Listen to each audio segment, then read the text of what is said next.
Hello అండి, నేను doctor Kathya. ఈరోజు మనం థియేటర్లో ఉన్నాము. ఇక్కడ ఒక ఫైబ్రాయిడ్ తీసుకున్నాను ఈరోజు.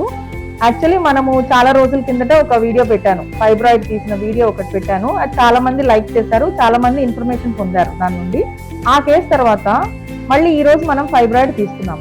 అంటే పేషెంట్స్ ఫైబ్రాయిడ్ ప్రాబ్లంతో రాలేదు అని కాదు, ఇక్కడ చాలా మంది మధ్యలో కూడా ఫైబ్రాయిడ్ ఉన్న ఫర్టిలిటీ ప్రాబ్లమ్స్ తోటి ఫైబ్రాయిడ్ తోటి పేషెంట్స్ వచ్చారు. కానీ అన్ని ఫైబ్రాయిడ్స్ తీయాల్సిన అవసరం లేదు. ఇక్కడ చూసినట్లయితే, ఇక్కడ వీడియో చూపిస్తున్నట్లయితే ఈ అమ్మాయికి ముందు 2 అబార్షన్స్ అయ్యాయి, మ్యారేజ్ అయ్యి 5 years అయింది. సో మనం స్కాన్ చేసినప్పుడు ఇక్కడ ఒక ఫైబ్రాయిడ్ కనపడుతా ఉంది. ఇది ఫైబ్రాయిడ్, ఇది గర్భసంచి. సో గర్భసంచి చూసారా, ఫైబ్రాయిడ్ కంటే పెద్దగా చిన్నగా ఉంది.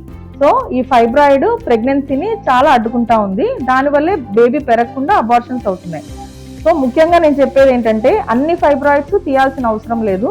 మనకు ఇలా ప్రెగ్నెన్సీకి అబార్షన్స్ అవుతున్నా, లేదు ఒక్కొక్కసారి ప్రెగ్నెన్సీ రావడానికి అడ్డుగా ఉన్నా, లేదు సైజ్ పెద్దగా ఉన్నా, లేదు గర్భాశయంలోకి చొచ్చుకొని పోయినా, అట్లా కొన్ని కండిషన్స్లోనే మనం ఫైబ్రాయిడ్ సర్జరీ చేస్తాము.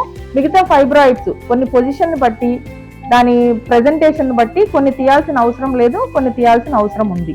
సో మనం ఒకవేళ ఫైబ్రాయిడ్ వల్ల ప్రెగ్నెన్సీ నిలబడడం లేదు అని తెలిస్తే కంపల్సరీ తీయించుకోవాలండి. అడ్డు ఏం లేదు అనుకున్నట్లయితే వదిలేయచ్చు. Thank you.